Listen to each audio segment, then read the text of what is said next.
May 4th, January 1992.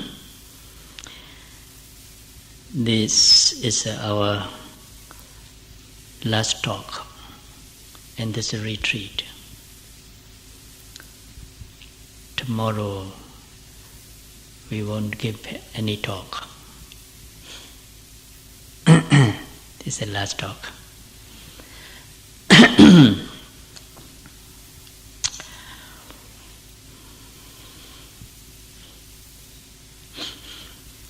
Today, I will deal with the brief explanation of the progress of insight. How a yogi develop his concentration as well as insight and make progress, and step by step, stage by stage of our insight knowledge.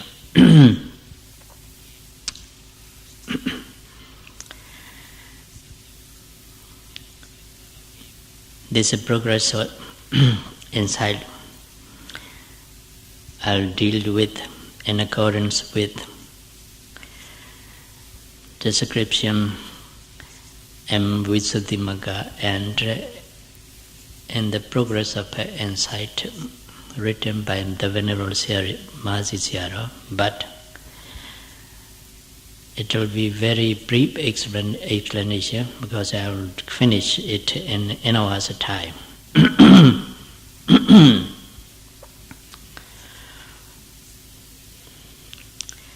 I had explained you how a meditator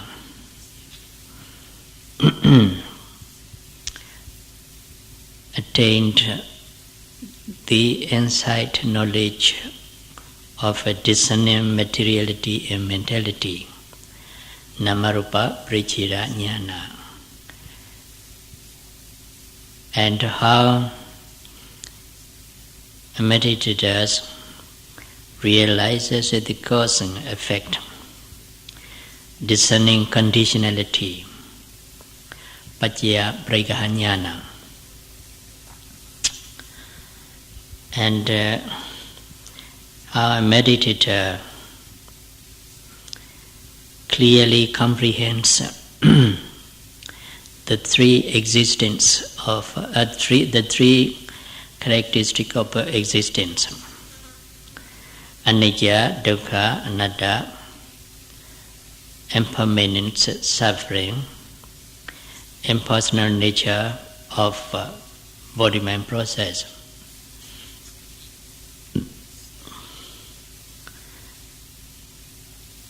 When you are,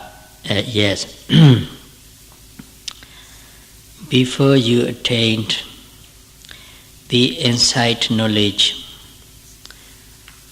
of a discerning materiality and mentality,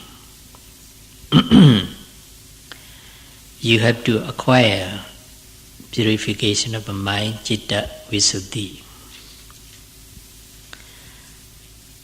Then, to obtain purification of the mind, citta, visuddhi, as a basic requirement, you have to attain the purification of a virtue of morality, sila visuddhi, by observing precepts. So the first visuddhi is sila visuddhi, purification of morality or virtue. The second is citta visuddhi, purification of the mind. Citta visuddhi, purification of the mind, can be attained by samatha meditation by means of upachara samadhi, excessive concentration, and Jhana Samadhi, absorption concentration, Apna Samadhi. This purification can be attained by pure vipassana meditator by means of momentary concentration, khanika samadhi. When the mind is well concentrated on each object of a mental and physical process, then the mind becomes purified from defilements and hindrances to a large extent.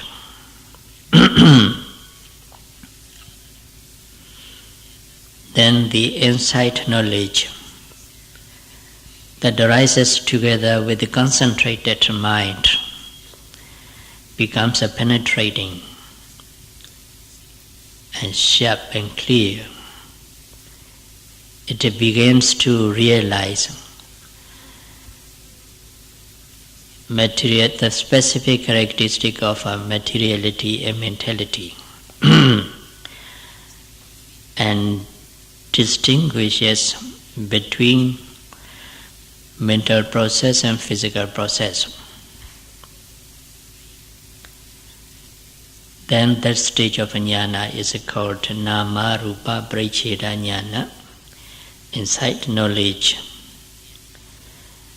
which discerns materiality and mentality. That jnana purifies meditator of the false view of a personality, individuality, self or soul. So at this stage of jnana, we call it a purification of a view. His view is purified because he has no false view of a personality, individuality, self or soul regarding the mental process or physical process which is observed at that moment. But he is not yet able to uproot this false view. It's only when he is realizing materiality and mentality and their true nature that he can destroy the false view of a personality, individuality, self or soul. So this stage of insight knowledge is called a purification of view, ditthi visuddhi. Then when he proceeds with his practice, concentration becomes deeper, mindfulness becomes more and more constant and sustained, that the insight knowledge becomes penetrating, that he realizes the nature of a conditionality, the nature, the law of a cause and effect.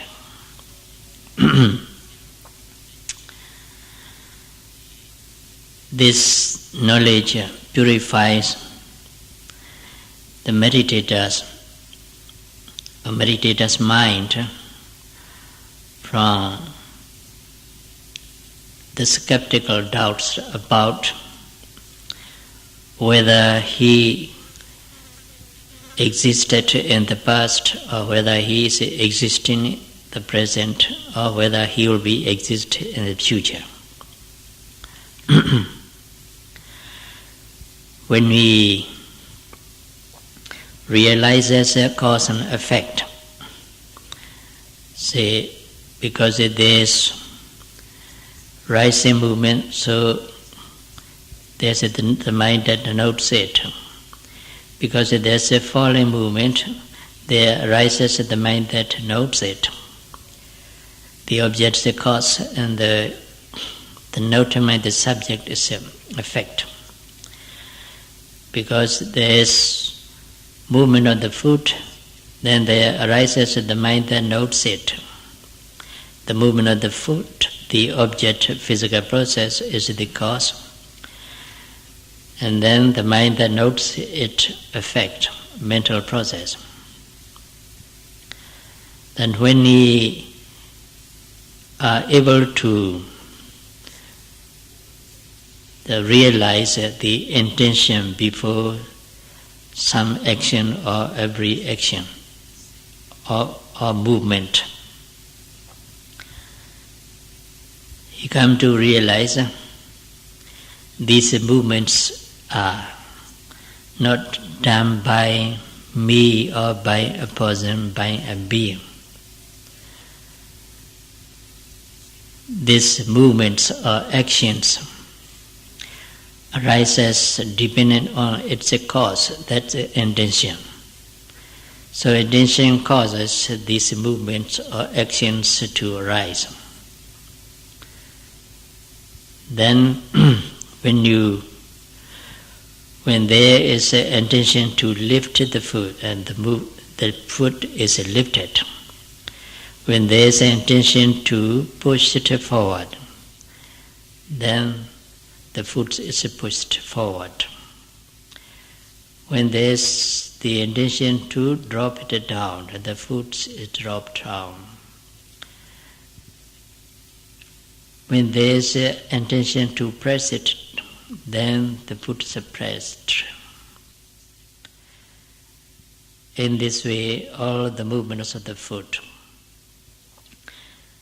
is done by the intention, not by me or a person, a being.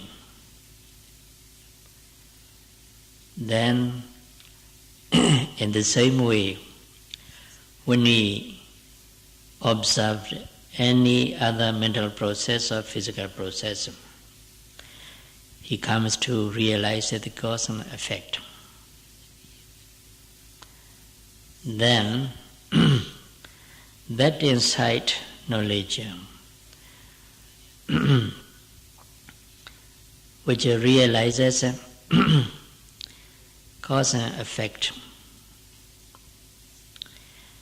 has destroyed the skeptical doubt he has about his existence as a person in the past, or his existence as a person in the present, his existence as a person the future. What he can judge here is that there's no person, no being, no I or you who does lift a movement, push a movement, drop a movement, and so on. What really does these movements, action, is the intention.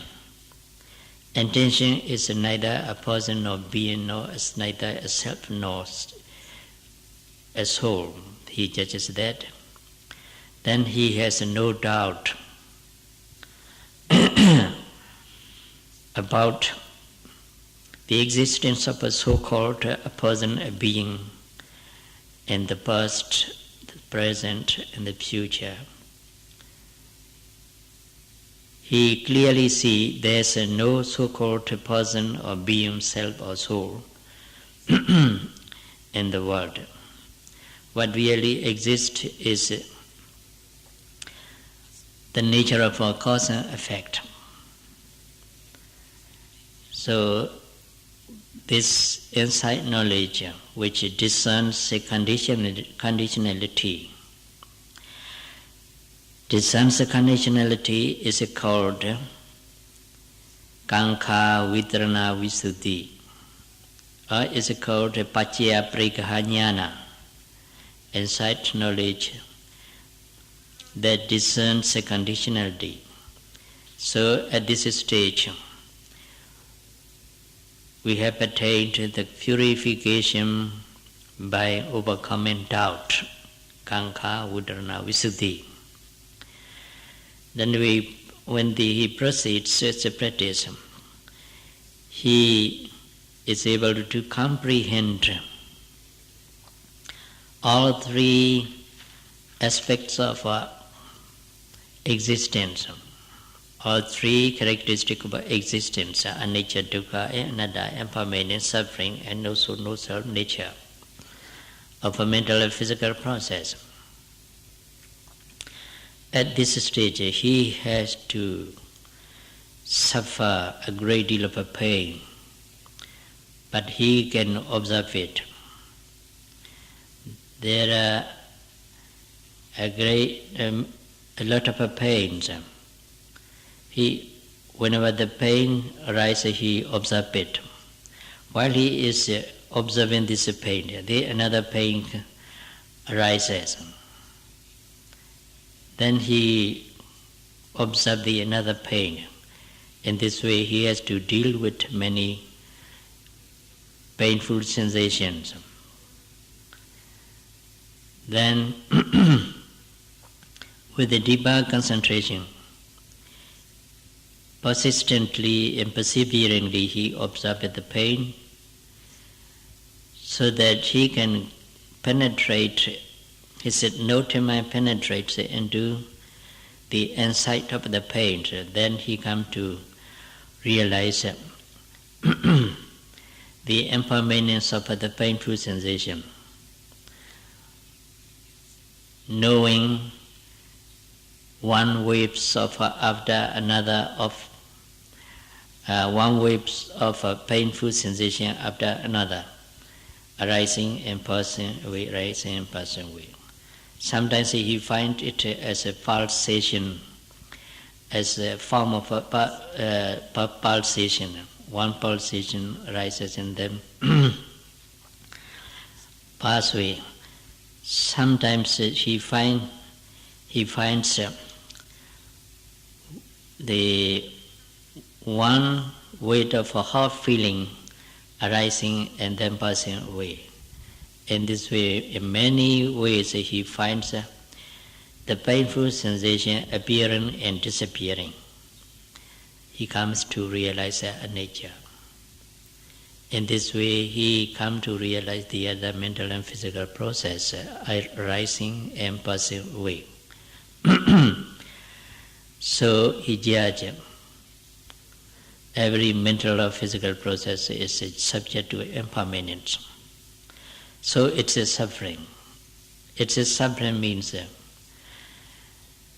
they are constantly oppressed by constant arising and passing away of phenomena.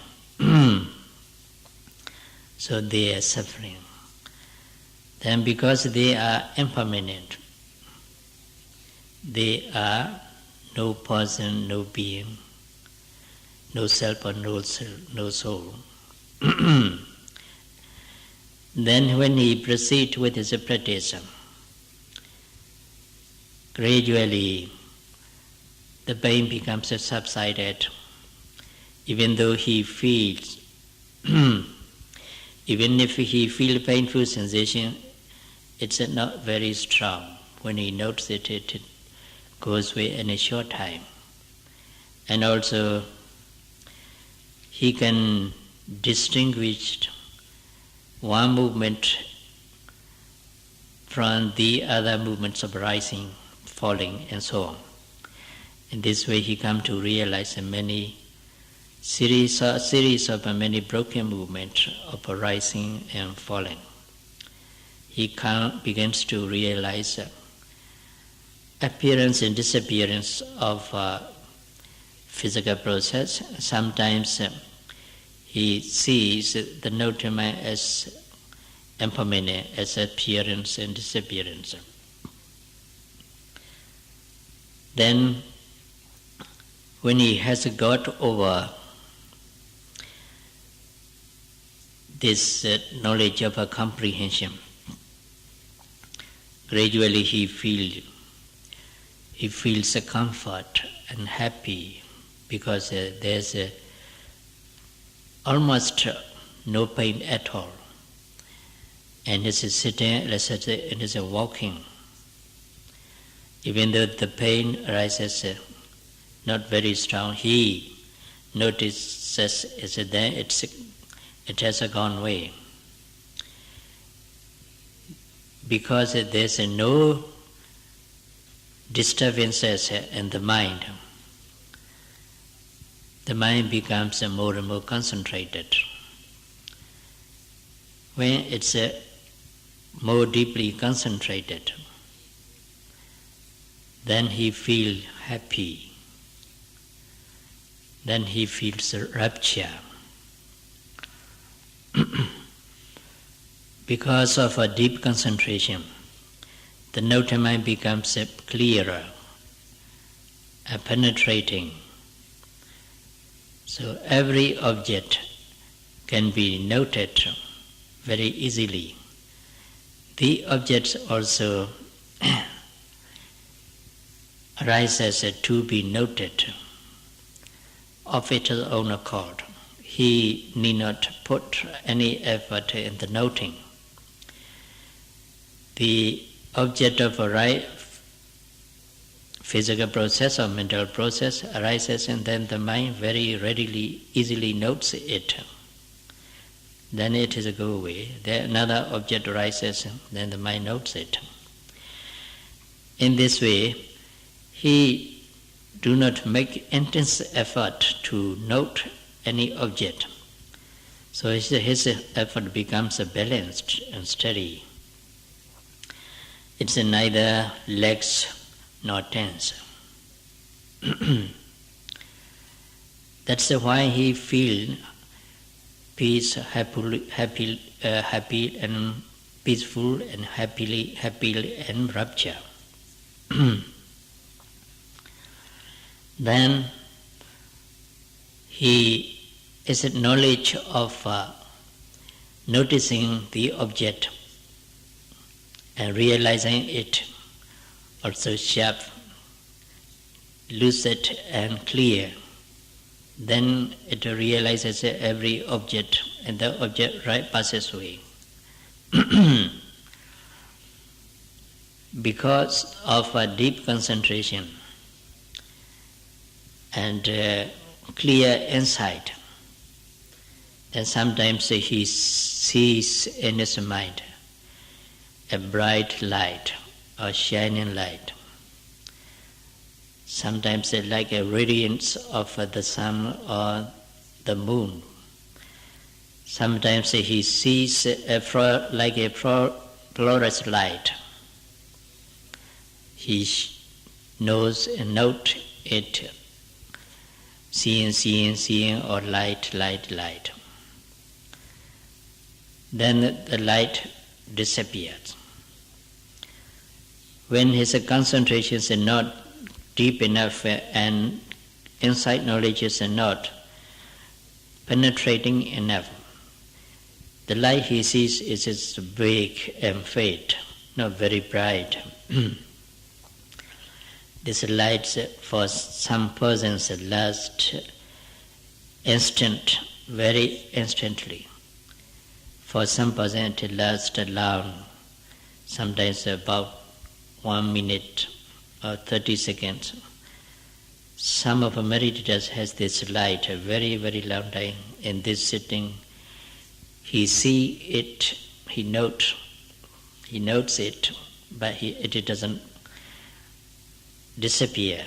Then another sitting, 1 day, 2 days, 3 days.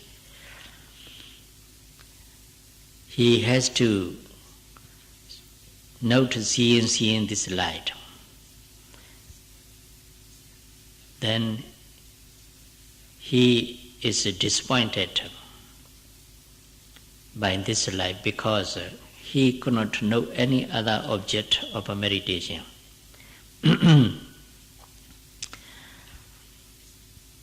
Most of our meditators has somewhat bright light, not last very long.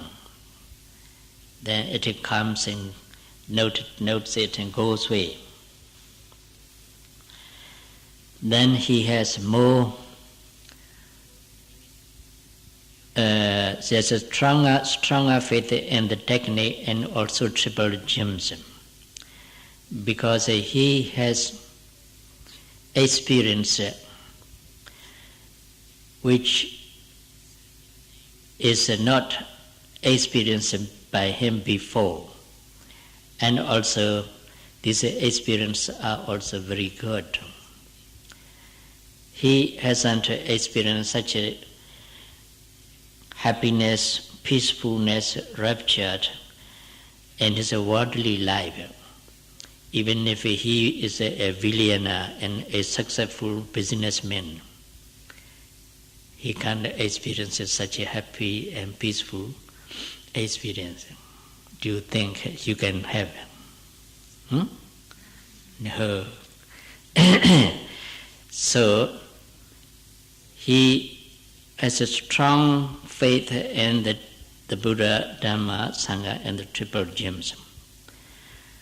Because he believes very firmly in the Triple Gems and also this Dhamma he has practiced. He is practicing. He wants to urge the other people to practice Dhamma. Sometimes he feels that everybody in the world should practice this Dhamma, mindfulness and meditation, because he himself experiences such this good enemies. What's that? Good enemies. They are good, but they are not friends. Because they are good, you enjoy it. Even though you are instructed not to enjoy it,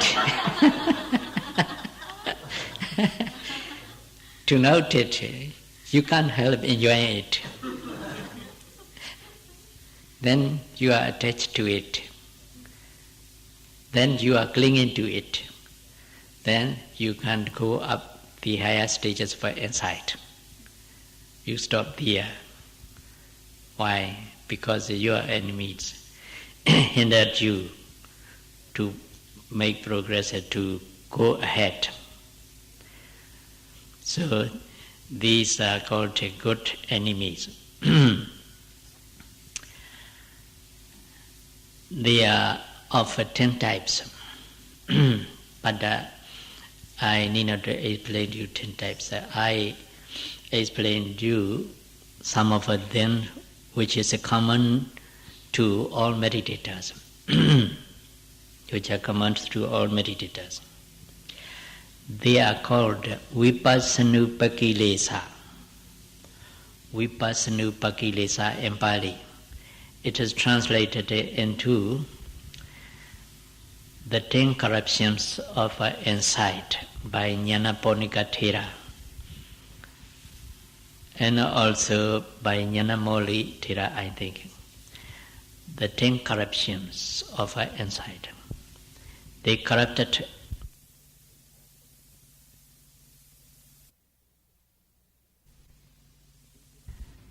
This is the 10 corruptions of insight arise in some yogis or fully, but for some of the yogis, say 2 or 3 kinds of corruptions arise. But the light usually arises in almost all meditators. But sometimes this light is weak. So for some meditator it's weak, so for some meditator it's very powerful, bright, and lasts long. It varies. This take place at the earlier part of the 4th jnana, insight knowledge of arising and passing away of mentality and physicality. That's the 4th jnana. And in the earlier part of this jnana, these 10 corruptions arise. Then, because the meditator has some knowledge of these 10 corruptions, or because he is instructed by his teacher to not to be attached to them and not to enjoy them, but to observe them persistently and perseveringly, then he observes, seeing, when he see light, seeing. When he feel happy, happy. When he feel rapture, and so on. Every good enemy arising is noted. Then, when he notes it, it goes away, disappear in a short time. In this way, he passed over this knowledge. This part of the fourth knowledge, earlier part of the fourth knowledge. Then his mind becomes stable and more concentrated on the object. The objects are also ready to be noted. Then the mind notes very easily because of a deep concentration and clear insight. The rising movement and falling movement arises one after another and passes away. When he notes pain, the painful sensation, the pain very instantly, it's noted very instantly passes away. In this way he comes to realize appearance and disappearance of a mental and physical phenomena which is observed. So this is called insight knowledge of arising and passing away of a mental and physical phenomena. Then when he proceeds with his deep concentration by maintaining his both mindfulness and concentration and as well as insight, then gradually the insight knowledge becomes more penetrating, sharp and clear. Then it realizes, when it notes the itching sensation, say, then the mind doesn't realize the beginning of an itching sensation or appearance of itching sensation. It knows the disappearance of it. Whenever the mind notes the rising, falling, or itching or painful sensation, anything, that what he notes is just disappearance. Even it doesn't know the arising of the object. So whenever he notices,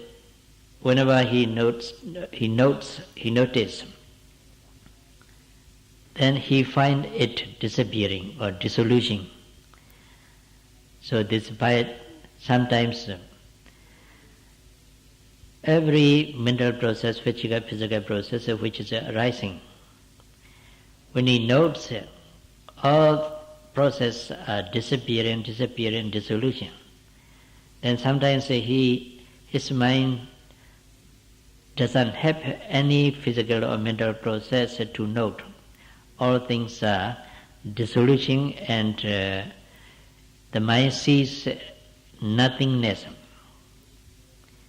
Then he had to note the mind, knowing, because it knows appearance, the dissolution of all mental and physical process, and there's nothing to note. So that mind has to be knowing.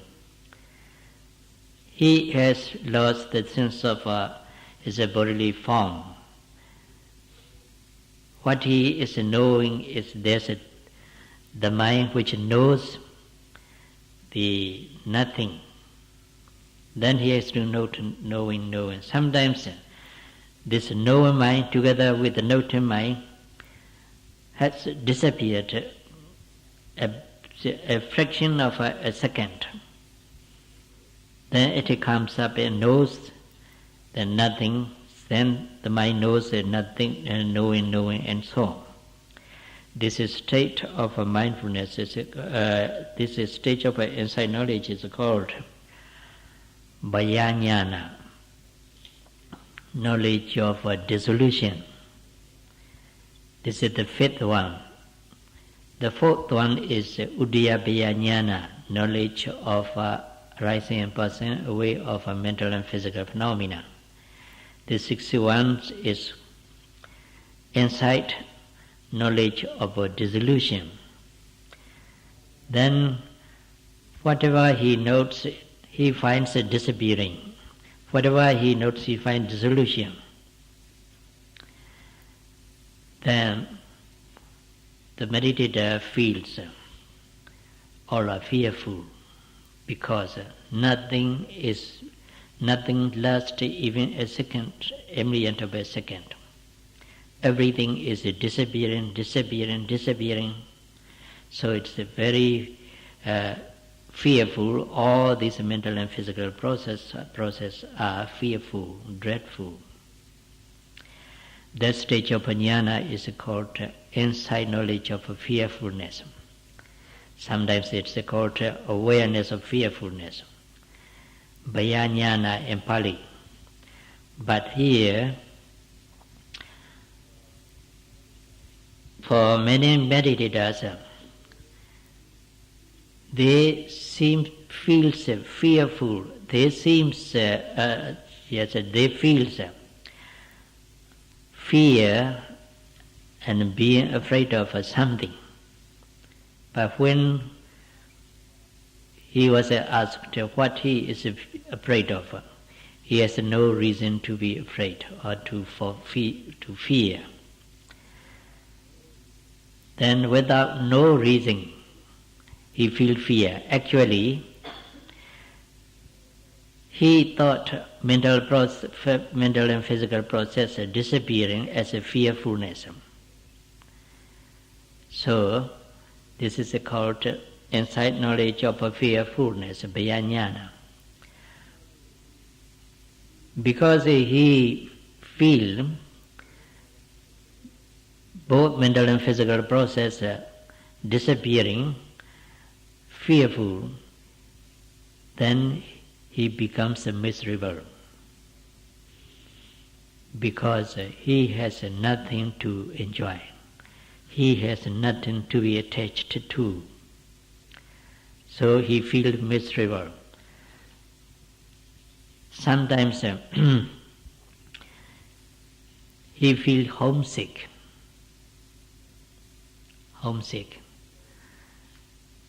Actually, he doesn't feel homesick, but as if he feels homesick because of this knowledge which takes everything as miserable, every mental and physical process to be miserable. This knowledge is called knowledge of misery, adinava jnana in Pali. Adinava jnana. Then, when he continued to observe every mental or physical process arising at the moment, then not very long he comes to feel boredom. He is not happy. He feels always miserable. So he, as if he is idle or lazy, and also he has no place to stay. As if he feels he has no place to stay or to live or to go. When he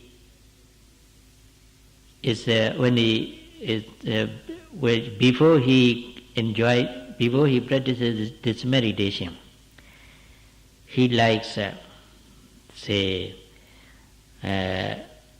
cinema very much to enjoy. But now at that stage, even though he is threatened to go to cinema, he won't go.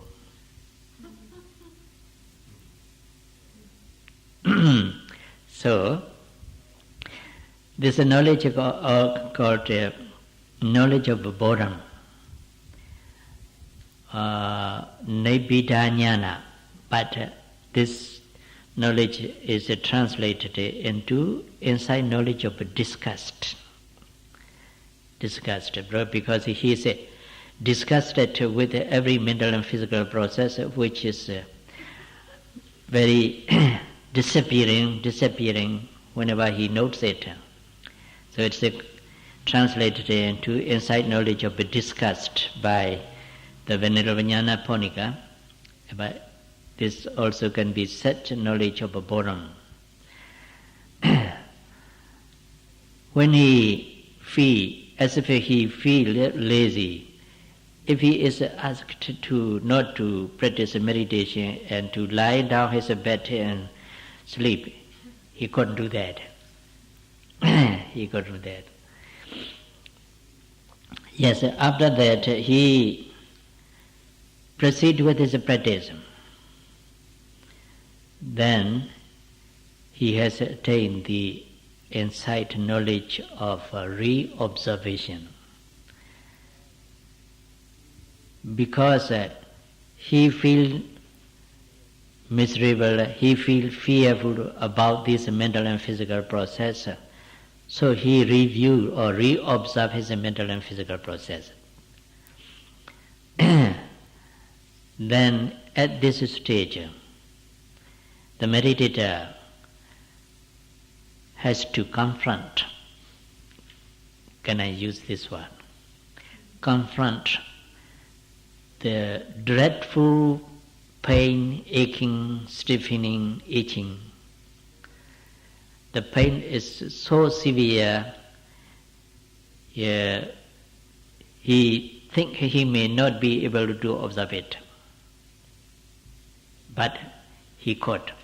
When observed, though the pain is severe, he can note it, he can observe it very attentively. Then the pain becomes disintegrated, sometimes dispersed, sometimes exploded. But the pain doesn't disappear, it comes again. He notes, then it disappears, it comes again. In this way, he has to face this a lot of pain which is tense and very tense and severe. But whenever he notes that it disappeared, then he comes to realize impermanence of the feeling or sensation, painful sensation or painful feeling. Then he comes to realize that being oppressed by constant arising and passing away of the phenomena, dukkha, suffering, more clearly see it. Then he comes to see more and more clearly impersonal nature of all mental and physical phenomena, because they are constantly arising and passing away. This knowledge, this insight knowledge is called insight knowledge of re-observation. But when persistently observe this, any mental process, physical process, including pains, then gradually he passed over this stage of knowledge, and then he feels, he sees the phenomena rising, passing away, rising, passing away. Whatever he notes, he sees it as arising, passing away. Then the mind becomes extremely concentrated on the object. But because the mind is extremely concentrated on the object, the mind, the insight knowledge sees everything as appearance and disappearance, rising and passing away, calmly and concentratedly and tranquilly. But he is neither happy nor unhappy.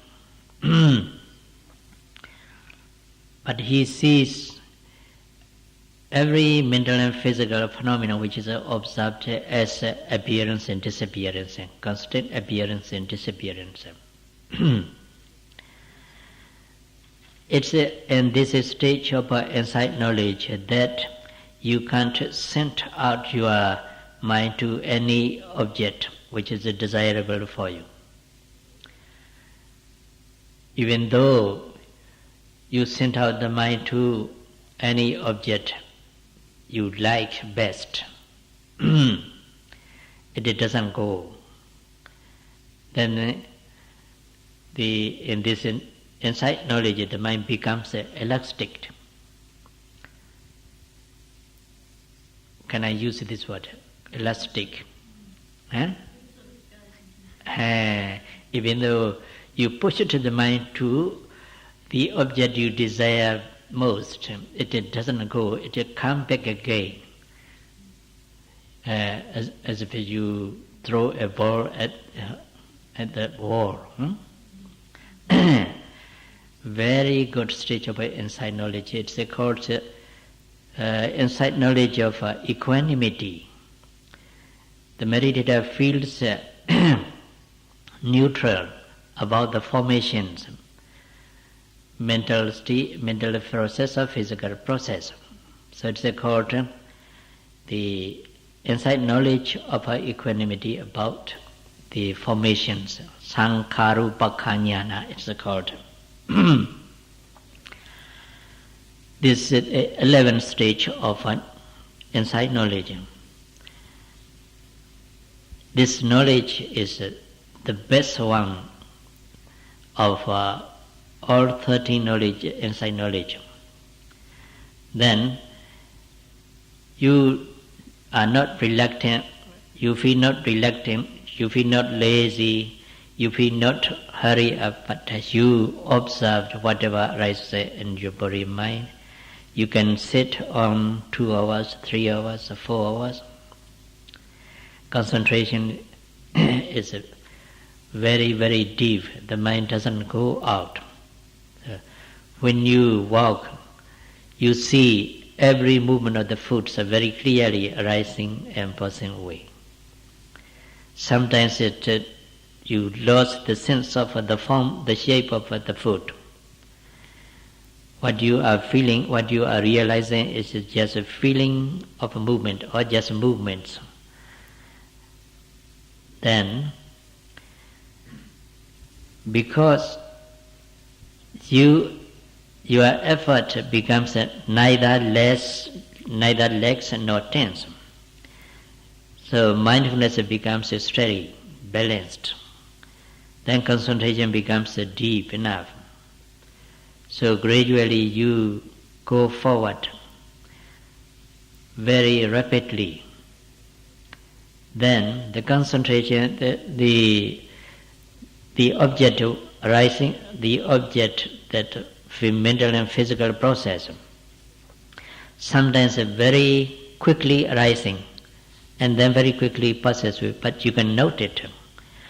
Sometimes you feel it flickering because very swift rising in person with a mental and physical phenomenon appears to him as a flickering.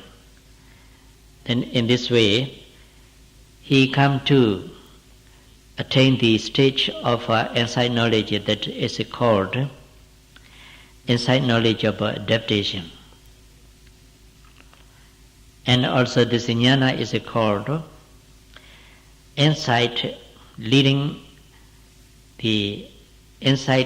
emergence. That means from formations. Insight knowledge of adaptation means until this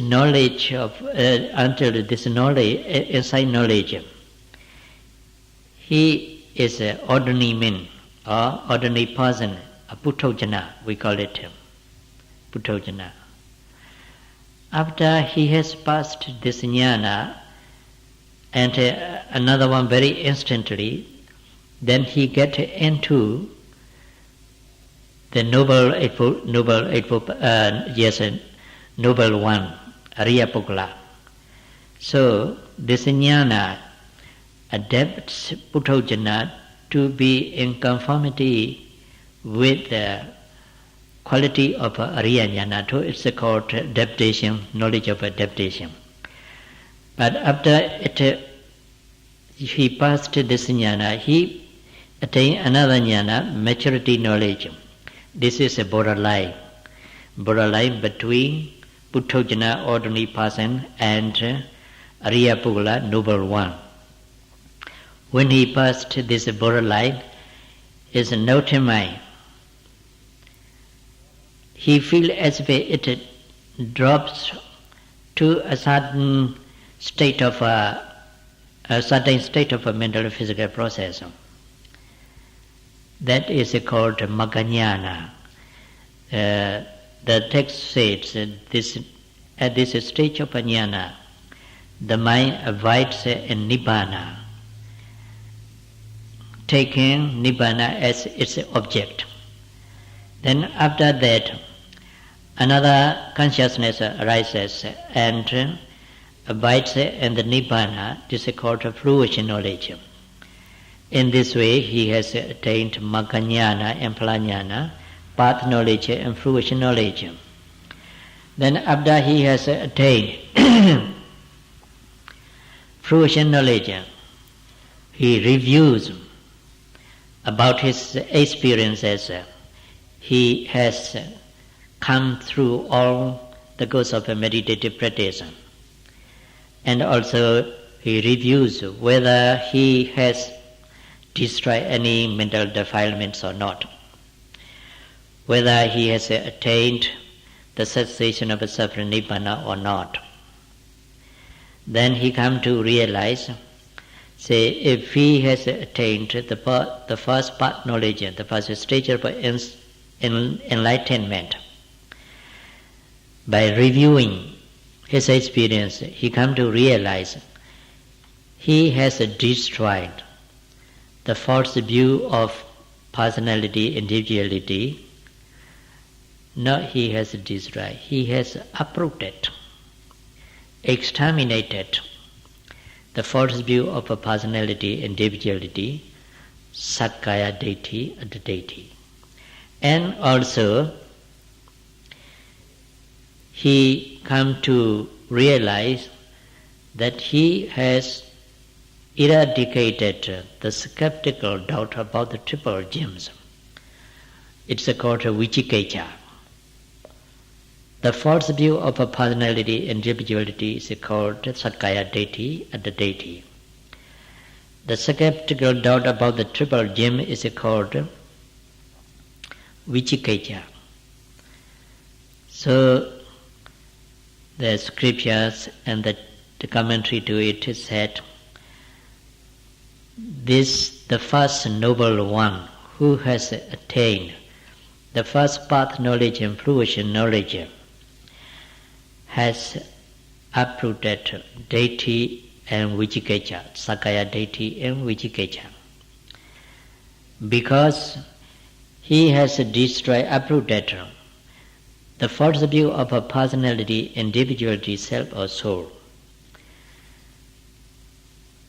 He has no gross defilement which make him to be reborn, and the four states of the four states of the lower world. That's called Niraya, Ngaya, Traisa, Pyaita, Aturaka. Ngaya means the held, Traisa means the animal, Pyaita means hungry ghost, Atsurakaya means a sort of a hungry ghost. So it means this thought Sotapana will never be reborn as an animal, will never be reborn in hell, will never be reborn ghost, because he has uprooted the basic. See, the basic cause of defilement, which is Sakkaya deity. So he won't be reborn in hell or in the other three old food states. That is And Mama say, at least you should strive to attain the first stage of enlightenment so that you can get rid of these woeful states. Permissible to say, time's up. Time's up. May all of you strive for your salvation, at least to attain the first path knowledge and get rid of these four woeful states of the world.